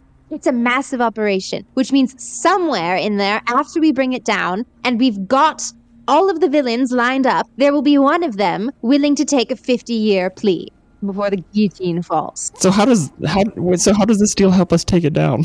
Oh, we just need the information? That's the deal? We just get the information to blackmail this guy? Yeah, she's giving us information and explosives. What if, in the process of using explosives, we accidentally through uncontrollable circumstances, kill this guy, and we have nothing to offer up. And I'll get someone else to do it. But who? Look at me. I'm not going to do labor. This is a lien. This is a promissory note. Franny doesn't even want me. She'd put me on the wheel and I'd immediately die. I'd kill myself. I feel like that loophole's probably covered somehow. I'm very clever. Nobody's ever thought of this before, okay? I don't think we should promise someone else's life. Well, I don't know. Even if it's a bad guy. This is why I didn't want you guys in the room. You know what? Get up. And Faunalyn starts pelting you guys with fish eyes. Get out. I told you guys I was going to cut a deal. Yeah. You guys agreed to let me do my dirty little thing. Out. And now stop caring about me so loudly. You were going to promise your soul to this thing. I'm not promising it. It's a promissory note. There's a difference. Yeah, if we don't get this guy or somebody to say okay, it's like a steep ask. I am so confident that I can do this. Okay. Fine. No, okay. No, you're good. You know what? Fine. No. Fran, the room, please. Absolutely not. Everybody's being so rude. This is brunch. Glimki and Clay, would you rather go into the tower and fetch the thing, since you don't like my plan? But what's in the tower? Why can't Fran go in there? A jar. But what's stopping Fran from going in there? She seems pretty powerful. Fran, and feel free to say it's none of our business. It's none of your business. Oh, God damn it. Clay, read the room. Well, how do we know she wouldn't have just told us without you telling her to say it's none of her business? Yeah. What if she's ahead. She's not going to tell us the little tricks. She takes a long pinky nail and digs it into her fishbone teeth. I would have told you. Yeah. I'll go outside. Look, you know what? I'll go outside. I wasn't even here yesterday. I feel like there's a prerequisite to be at the table, and I obviously don't have it. So I'm just saying, try not to offer yourself up for 50 years or whatever the deal is. You're clever. You'll figure it out. I'll go outside. As you close the door, you hear Faunalyn say, Fran, the deal is 50 years. Okay, I'll go with Glimki. I'll follow out. All right. The two of you are shunted out onto the deck of the Callie Marie. The door closes behind you, and Faunalyn, you are left alone with Franny. They're really good friends. I really like them. I feel very lucky to have them in my life, actually. They seem lovely, and they'll miss you terribly, no doubt. 50 years and a day. Service shall begin 1 week from today. From the moment the deal is struck. If a willing substitute is not found, you shall walk the wheel. While this substitute may be coerced through force or threats, blackmail or intimidation, they must ultimately come before me, mind clear of persuasive magics, and pledge their service. How are those terms, girlie? 3 weeks and scratch the day.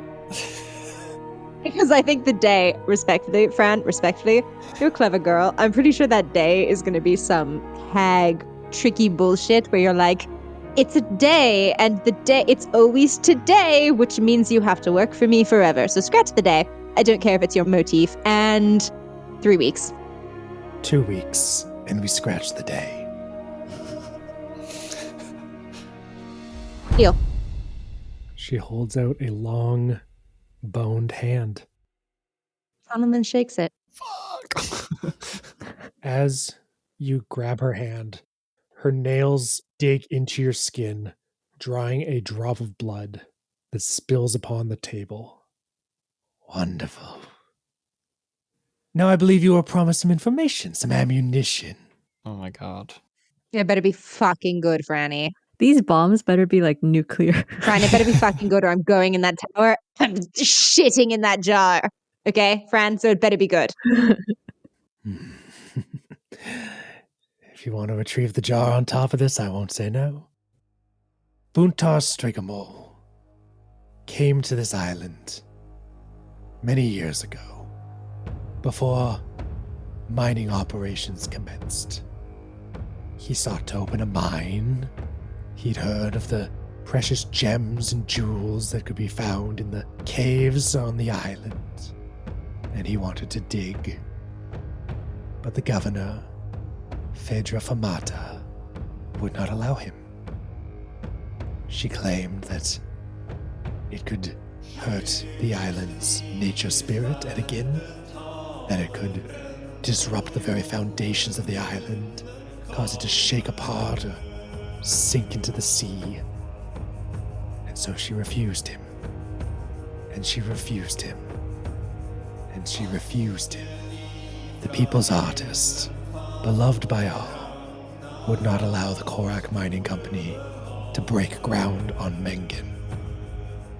Until one day she gathered everyone in the town square and announced that Korak had acquired mining rights in perpetuity, and they would begin digging that very same day. And while people were confused and scared, they trusted her. She'd always led them well before. Why would that change now?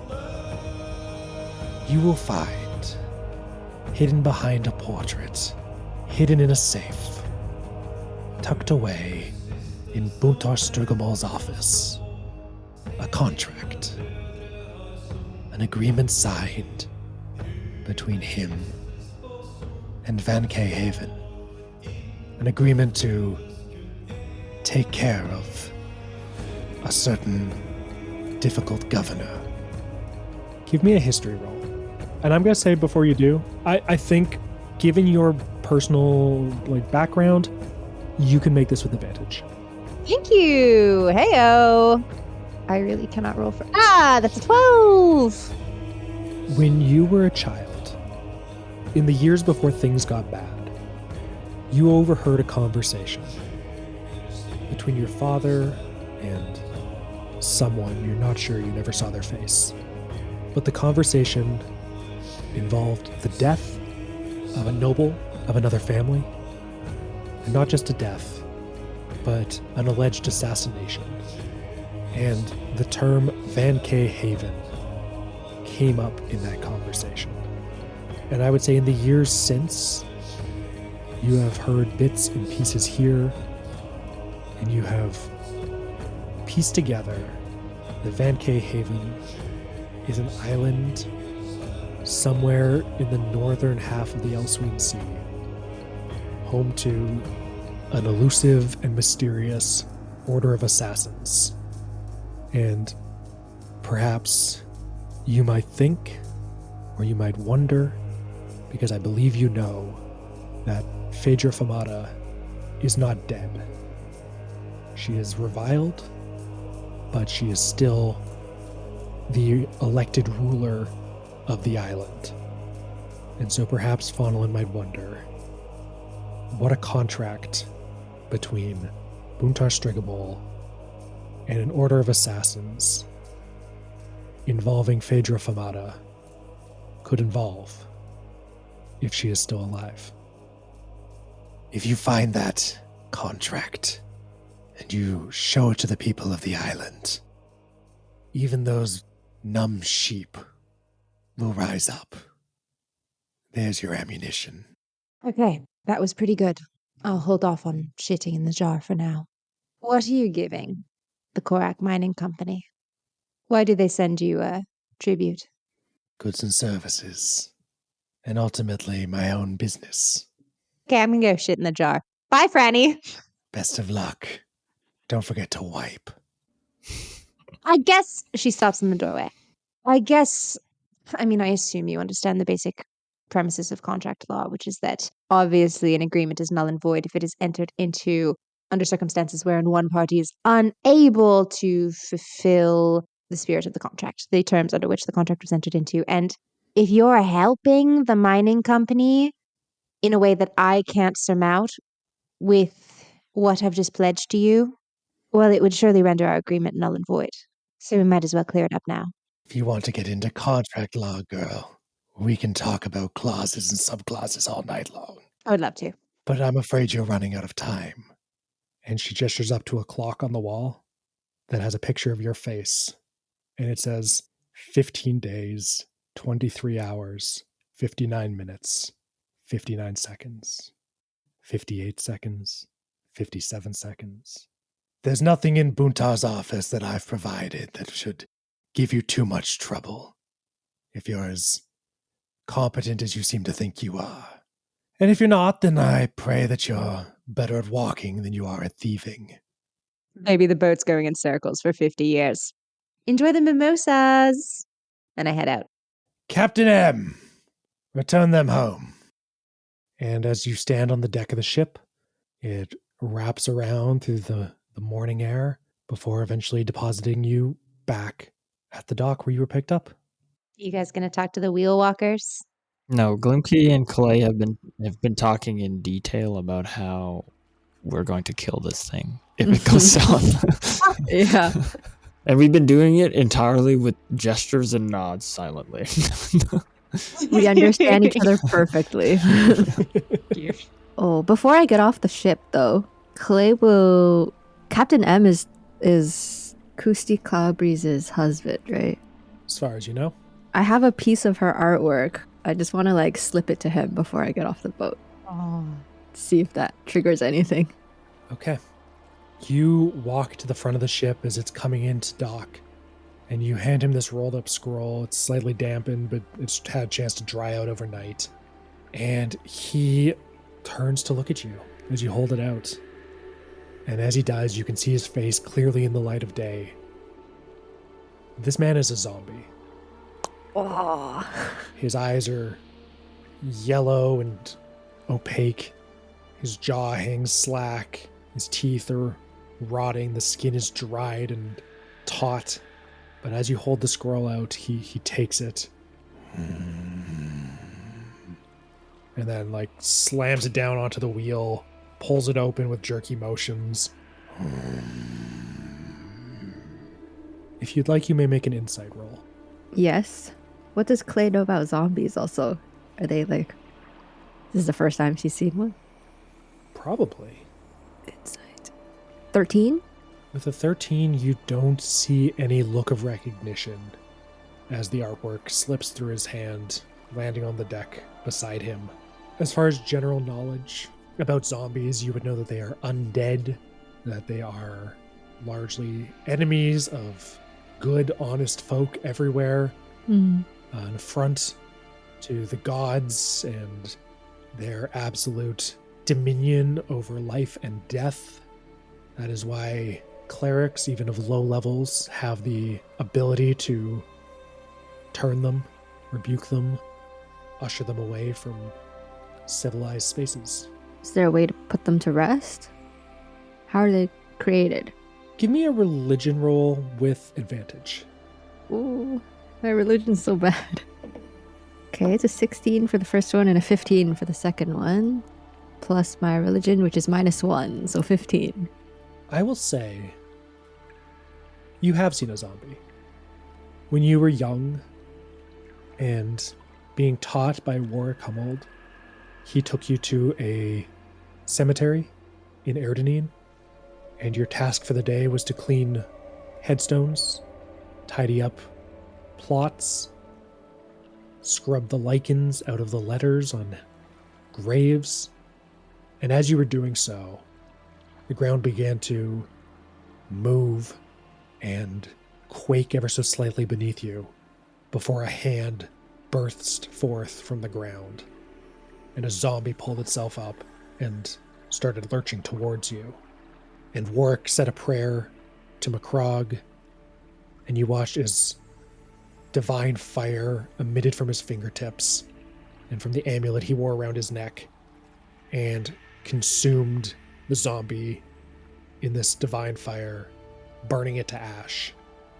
And on that day you learned that sufficiently devout or powerful clerics have the ability not just to turn undead, but also to destroy them. And you also learned that what is dead can die again. Zombies are not ghosts. They are not banshees or wraiths. They do not have unfinished business necessarily. And if they do, it's nothing that a sufficiently strong strike to the head can't stifle. So nothing of the person is still there? Debatable, but he doesn't look at that with any recognition, and that probably gives you some idea of what you're dealing with. Okay. Well, I'll pick up the artwork again, and I'm going to keep it. I'm going to hold on to it, and then I'll just leave. Yeah, you smooth it out and head off. And the three of you are left, and you watch as the wheel starts to turn again, and you hear heavy breathing from Quincy the dwarf, and the boat takes off. Hey, that went really well. Did it? I feel good about all of that. So what did you learn? Oh, what did I learn? We need to get into Mutter Strigamar's office. There's a contract behind one of the paintings, and if we show it to the people, they will all rise up against him. So I'm thinking we find out what this contract says, we create a ruse to get everyone in the town square, and then we have Clay use their loud voice thingy thing to read out the contract and show it to the people, and then everybody sees it, like storms the Capitol. We pass out some pitchforks, and we're good, right? But will the dwarves care?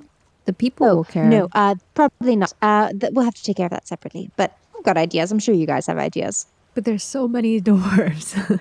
Oh, also, I have 2 weeks before my payment kicks in. So 2 weeks? So we still need to... we need to get into his office to get the paper to incite the rebellion uprising. yes, But what if they fight against the dwarves and lose? that's not going to happen. It's not going to happen. No, it's fine. We're going to go get Ed again. We're going to deal with the dwarves. We're going to turn the dwarves against him. And the people will rise up. And everything's good. Everything's perfect. Okay? Okay, and bombs? What kind of bombs did you get? I knew that wasn't part of the final deal. Oh! I don't think so. Was it? We're going to have to make our own bombs. I don't know. I think there's something you can do with like manure. There's probably cows on this island, right? Maybe. Yeah? Somebody on this island will know how to make bombs. It's fine. Let's go talk to your nature spirit. We all have dark deals, right? Let's go make another one. Yeah. Okay. Maybe the cannery will know how to make bombs. Oh, yeah. I think the cannery is evil, maybe. I don't know. I was kind of thinking we should blow up the cannery. Yeah, I wonder how deep this goes, because obviously the mining company is somehow at the core, but they obviously need all of this other infrastructure to support this regime. Exactly. The cannery, the boats, the fishermen, I don't know. This whole island is corrupt, so I guess until we know who we can trust, let's try to keep our circle small, and I guess find a way to get into his office, which I assume is in that complex, am I right? In the town? Did we know where it is? We know where his office is. It's in City Hall. Okay. Right, Zach? Yeah, so just for clarity, Glimki saw a complex that seemed to be receiving shipments, whereas Faunalyn found a separate complex, if you will, a walled structure that when she asked prying questions, no one was like, Boontar's not here, stupid girl. They were like, Boontar's not married, stupid girl. And so you feel fairly confident that he lives in the building that you previously tried to enter. But they're 2 different buildings? The Two different buildings. buildings. It's a whole ass city. Yeah. Where would his office be? I think it was in the building that I tried to get into. Yeah, because they said he's not here right now. Pretty sure it was in the building that I tried. You know what? That's the least of my concerns. Okay. So next step is to find Ed again? Yeah, I gotta meet Callum and go track down this grove. Should we tell Callum about this contract thing? No, I don't think so. Maybe after we've solidified our allegiance with the group of insurgents, then we can start sharing our intel. Okay. I agree.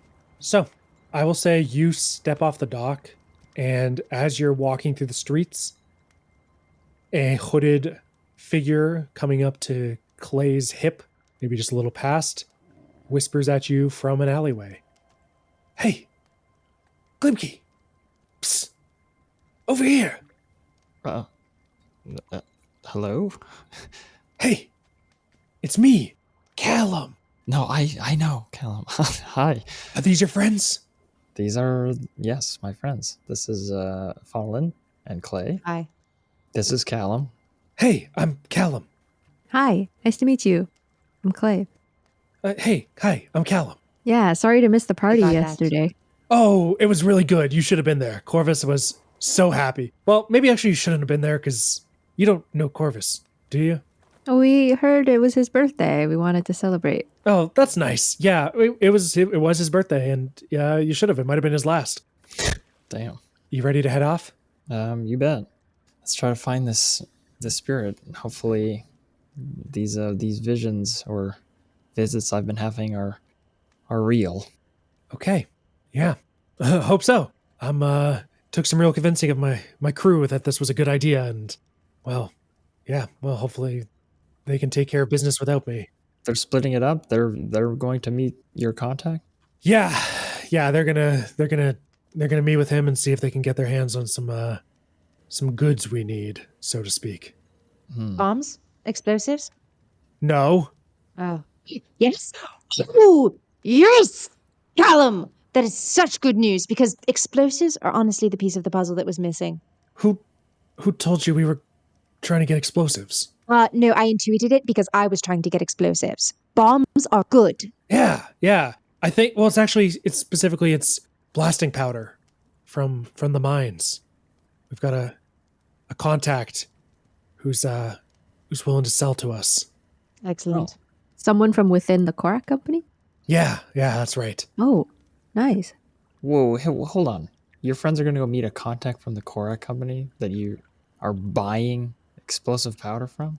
Yeah. How do you Are they know you can trustworthy? trust this guy? Yeah. Well, I met him at a pub in Onkiel, and he didn't seem like much of a company man. Seemed more self-interested, Wanted to make a quick buck and split, Well, how much is he charging you for this powder? We're getting 5 kegs for 1,000. 1,000 gold? 1,000 gold.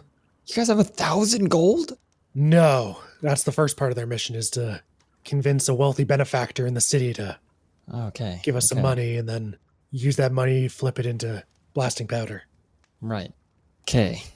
I was worried that if the number seemed really low, I would be more concerned about this being a trap, Callum. But I don't know. If you think it's legit, you know this island better than we do. Frankly, I don't really know how much blasting powder goes for normally. I fish most of the time. I don't mine. No, that's fair. So I'm not really sure if it's a good price or not, but it's the price I was able to get from them. So Okay. Well, I don't want to make you worried about your friends. If they have that under control, hopefully everything's above board. I'm going to roll an insight check for Callum. And with a 7, he says, yeah, I'm sure it's fine. I feel good about this. Oh, no. Yeah, we're going to meet up in a few days' time, and after that, we'll get to blasting, I guess. We're going to get to blasting. Okay. Let's go find this grove. Okay, we can take my boat, and that'll save us a bit of time. We can just go straight across the lake, and then there'll be a bit of gnarly overland travel, and he looks over at Faunalyn. But as long as you folks feel like you're up for it, then I reckon that'll get us there quickest. Yeah, Faunalyn had a suggestion about taking the boat through the woods, but I think across the lake makes sense. The lake's the best way to use a boat. Yeah, Land that makes sense. doesn't really do much, That's what I was trying to tell her before. What was I thinking? And he's going to lead you to a little dock, and there's a little sailing boat, pretty tight fit for the 4 of you, but you pile in, and he unfurls the sail and unties it from the dock, and it takes off. You sail across the lake, past numerous fishing boats, not too far from that crooked stone tower sprouting up from the center of the lake. You see Franny's boat, the Callie Marie, making its way to, you don't really know where. It seems to be moving just for the sake of moving, and honestly, it might be. You sail on, and after a little under an hour, you reach the opposite side of the lake. Callum seems comfortable and competent on this ship. He moves around and pulls on different lines, and as you get close, he rolls up the sail, and ship comes to a halt, resting on some of those little rocks that line the shores. Again, you can see that the water level used to be higher But you step out. He pulls out a rope and ties it to a large rock nearby and says, "All right, let's go then.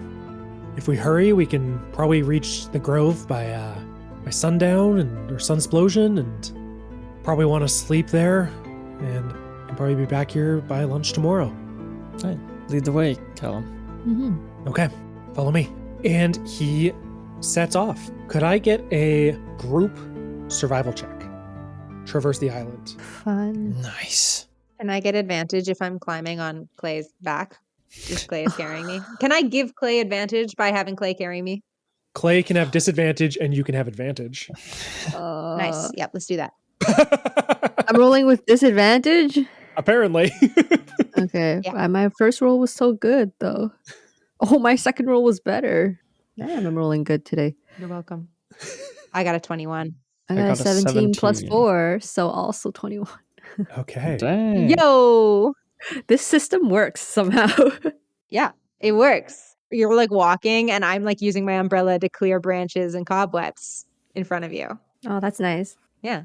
And then occasionally I let go of a branch and it just hits Glimki full in the face. Hey, I got a 17. Dodged. It goes over his head. It goes over both his and Callum's heads. I will say, as you set off, Callum leads you down an old hunting trail. It's largely overgrown, and Faunalyn, with your poofy dress, you likely would ruin it, catch it on the brambles and grasping twigs that sprout out. There's just this heavy brush on either side, but Clay carries you at times, and your fine clothes remain intact. At one point, Callum pauses, and he holds up a hand. He says, "Hear that?" And you hear a faint rustling in the bushes nearby. And a second later, at first you think it's a mouse. It's about mouse-sized. It's this like little creature. It walks on two legs, but it's wearing overalls. And it's got these like large tufted ears, almost like a snout for a nose. And it looks at the four of you and screams, and then runs across the trail into the bush on the other side. Callum says, "Wait, no, I want to talk to you." Ah, damn it. What was that? What the heck was that? That's a Briganock. They live on the island. I've been trying to get in touch with them for a while now. I thought maybe I could win them over to our side. Everyone says it's a waste of time. They're pretty well respected by Korak, but I thought maybe if I could just have a chance to talk to them, I could learn something and maybe get them to help us out. But it's been hard to get one to sit down with me. The Korak respect them? Yeah. Yeah, there's a group of them living on the island, and most of them I don't think live in the city. Maybe none of them even, from what I can tell. I think they've got a village hidden somewhere on the island, but I don't know where it is, and anyone who does won't tell me. And yeah, I don't know. They're like basically the only people outside of dwarves that work in the mines, and I don't really know. I mean, they're really little, so I don't really get what help they'd be. Also, they work in the mine? From my understanding, yeah, from what I've heard. Okay, interesting. Yeah. But they live in the forest. I feel that would Yeah, all of this like with damage the pollution. to their home. Yeah, I mean, maybe that's they got to see what's going on, right? Like, I don't really get how they can. Well, I guess I can get. It's just probably greed at the end of the day, right? Like, as long as they're making a buck, what do they care? But I don't know. I'm hoping I'm wrong though. I'm hoping something can be done. Maybe they're being forced. Maybe. Well, if there's only one choice, is it really a choice? No, that's a good point. I had a choice to come here today, and I took it. It is a choice because the deal I've just made quite hinges on it being a choice. Oh, you made a deal today? Yes, with Franny on the boat. Oh. And he reaches into his pocket and starts fiddling with something. Well, hope you know what you're doing. She did a real number on my buddy Corvus, so. What happened to Corvus? Like, he just went in the tower and came out, right? Yeah, came out old. I mean, that's not her fault. That's the tower's fault, right? Well, he went into the tower because of her. Sure. Did he get what he wanted from her? No, he didn't get what she wanted, so Oh. What did he want so badly that it was worth going into the tower? his mom was sick. Wanted to help her out. Damn. And we're walking. Damn. I'm very serious about helping this island because it's important to me and it's important to my friends. And I just think it's objectively important. So I made a very good and sensible deal that is very sound and will not hurt me in any way. That's good. I appreciate your help. I really do. It's really good of you people to be helping us out like this, and I hope everything turns out with Franny and this deal you've made. I won't pry. It's not my business, but I hope you get what you need.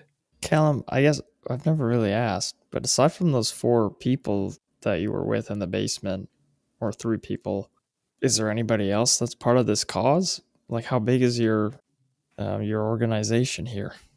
Oh, there's a bunch of us. Quite a lot, really. Inside. You sound really confident about that. Yeah. Make an insight roll. Oh, hell yeah. 3. 13? 13 is what you needed. Yeah, Glimki, he like turns away and like, adjusts his pack, and like you're like pretty sure he's lying, but you can't exactly tell. And Clay, yeah, you see him reach into his pocket again, start fiddling with something, and he like catches you looking and looks up at you and says, "Okay, fine. It's just us. It's just us. Basically, if you've joined, we've doubled our numbers today. But I mean, if we double our numbers every day, soon we'll have a really big number. Did you know if you had 1 gold piece and you doubled it every day, you'd be a millionaire within a month?" Yeah, Holy that's... shit, I'm going to walk on a boat for 50 years. Well, no, hold on. We've done everything we've done with 3 people up to this point. Mm. And they've probably done a little bit of work with 3 people. So They're getting bombs. So 6. We can get lots of bombs with 6. We've essentially So many doubled. bombs. Like you said, we've doubled the squad. We've doubled our odds. Double our squad, double our odds. And Faunalyn has made a deal to, help with that exponential growth. So maybe we can triple our numbers in a week. There we go. All right. I like how you're talking. What do you have in your pocket there? He reaches into his pocket and he pulls out a little medallion. It's this little carved wooden symbol. It's on a simple rope, like a string. Appears to be like a necklace, and the wooden carving is that of a floral fractal. And I think without rolling, each of you would know that it is the symbol of Odrajal, the god of life and order. Just a little holy symbol, It was my dad's, and he always said it brought him luck, so I hold on to it. You don't need luck anymore. You've got us. But that is a beautiful symbol. Nice. Thanks. Okay. Yeah. He throws it away and then says, "No, wait a minute. No, I still want this." Whoa. No. He jumps into the brambles and comes back out just like twigs and leaves sticking out of his hair. "Hey, I look like you." Oh! All right, let's go. We gotta step it up. And you take off again. You follow this trail for a while, and eventually the forested area that you're in thins out into what probably was farmland at one point, though the ground is yellow and nothing really appears to be growing from it at this time. There's some rolling hills that you cross, and the miles go quick. As you travel this direction, the ash begins to pour down again. The clouds above get thicker and more gray. And Callum says, "Yeah, the grove's pretty close to the mine, just a few miles south. So keep an eye out. They don't usually patrol this far south of the mines. They guard the roads between Onkiel and the mines really heavily. But down here we should be okay. But just in case, keep an eye out for any scouts or sentries." Copy that. And you continue. You walk for a little while longer, maybe another hour and a half,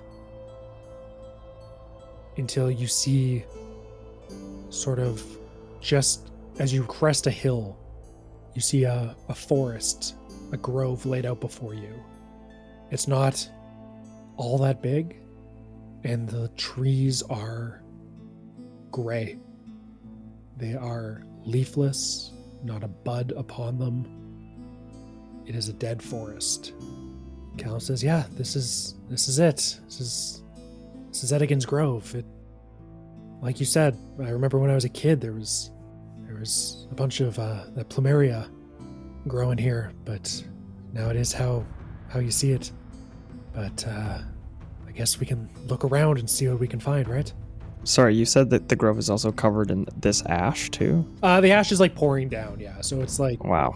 Some of the trees look almost like there's like a layer of snow on them in the winter. Mm-hmm. But yeah, you do not see any green or pink, as it were. Mm-hmm. I think Glimki will walk out into this clearing here and take out maybe a few of those petals of the plumeria. And more symbolically than anything, he wants to clear a little patch of the ash and then maybe dig a little bit below the surface of the soil and put some of the petals in the earth. Okay. I will say you do that. And as you do, the wind picks up and one of these petals slips from your fingers and blows into the grove, winding through the trees. I'd like to follow it if I can. Okay. Everyone else follows as well? Yeah. Glimki takes off. This petal is not waiting for you, it's not stopping, and the two of you and Callum hurry to keep up. You lose it from time to time and then see it darting between the trees. But you keep up, following along, until you're deep within this grove. It is quiet here. There's not a canopy above you, so it's still decently light. But it is quiet in a way that forests shouldn't be. There are no birds above. There are no squirrels or rabbits below. There's no wind rustling through the leaves. These trees have no leaves. In fact, they don't seem to have bark because they are petrified. They are turned to stone. Gnarled branches reaching up into the sky. But you follow this petal, and it blows around one last tree. And you walk around it, and you see this tree is larger than the rest. The trunk is large enough that probably the four of you couldn't fully wrap your arms around it if you put them fingertip to fingertip. It too is turned to stone, but you walk around the other side and you see growing up, poking through the ground behind this tree, is a single little brown sapling with a single flower, missing many of its petals, hanging off of it. Oh. And your flower petal comes to rest next to it. And all of you hear a voice. Green Knight, you came. Ed again? Yes. We've come to help in any way we can, but we're not sure what you need.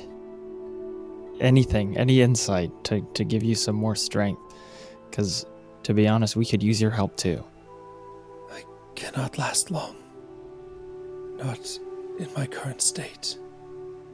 What do you need? Would you carry me?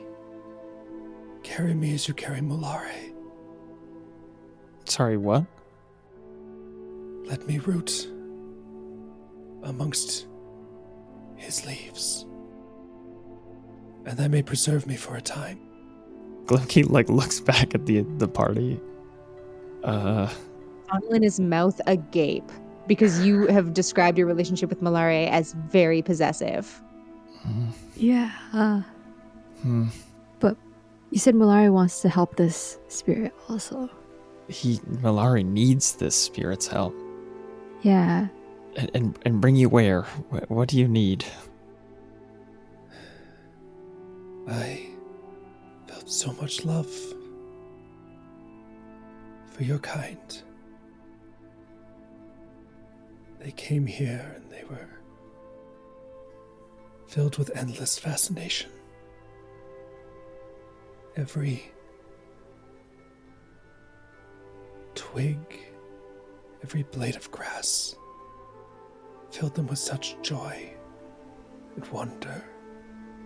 They wrote poems, they danced, they created beautiful works of art. So I gave them more. I created beautiful gems and metals within the ground.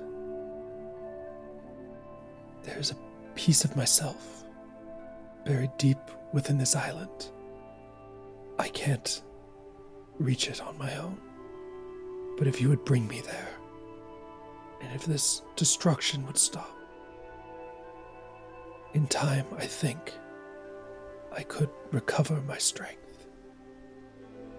Well, that's good enough for me. Glimki will take a knee.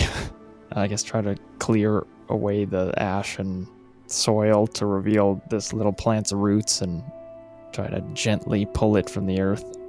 You clear the ash, dig through the soil, and with the most gentle precision, you pull this little sapling out. The flower hangs heavy at its end. You see it has 10 petals. It's pink and orange. You reach up, bring them to your hair, and you feel the roots begin to intertwine. And you let go, and the flower stays. Clay and Faunalyn, you see that there is now a flower growing amongst the leaves in Glimki's hair. How does that feel? It is odd to be rooted not within the ground, but within something older. But I'm sure I will become used to it in time. Thank you, Green Knight. I wouldn't thank me yet, Edigan, because now that you're rooted among Malari's branches, it's probably good that you know that the parashot is coming for both of us. I see. Do you know when it will convene? Not a clue. Let's go try to find your heart or whatever gem is buried beneath the ground, because I don't think we have that much time. You are right. Time is of the essence. It seems we might both be plucked soon. Here's hoping we can help each other out. And with that, you step away from the tree. Callum looks at you and says, "Okay. Wow. I don't really know what I just saw, but that was... I mean, hell, if I needed any convincing, I'm convinced. I didn't. I was convinced yesterday. But if I think with you, I think we can bring a lot of people to our side. Let's, we should go. I don't think we should sleep here. It feels wrong." Agreed. Okay.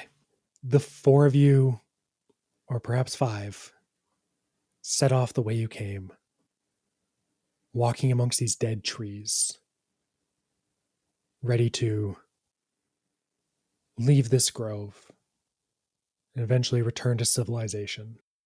There are timers ticking above Faunalyn's head, Glimki's head, Edigan's petals. Clay's doing great, though. All things considered, Clay's doing pretty good. I didn't sign my life away to anybody It's So not you necessary know. notes. that I know of. Oh, Because it seems like something else is going on. And I think with that in mind, Clay, you're perhaps slightly less bothered, less burdened, we might say, than a young rebel leader, a man caught amongst a world of spirits that he is only barely beginning to understand. Your scheming elven friend who seems confident, but how can you be sure about what she's done? So I think it makes sense that you notice as you walk The wind picks up for a second like it did before, and a collection of dried up leaves swirl around your feet. But this forest is long dead, and it has no leaves. And you look closer and see there are dozens and dozens of locusts. What the? Oh, man. No. They begin to pool and congeal Not now, bro. and take on the form of a man. Wearing long No. clothes Yeah. with a wrought iron helm No. Come on. and a terrible war pig that did terrible things to your friends several weeks ago. He steps forward, raises a hand towards you, I cast Burning Hands at him back. and that's where we'll stop tonight's episode of Hard Soup. Tell him what? Holy. No. In the sacred grove, Zachary. In the sacred grove. I'm gonna burn this place. There's no leaves. It's just locusts. Oh my god.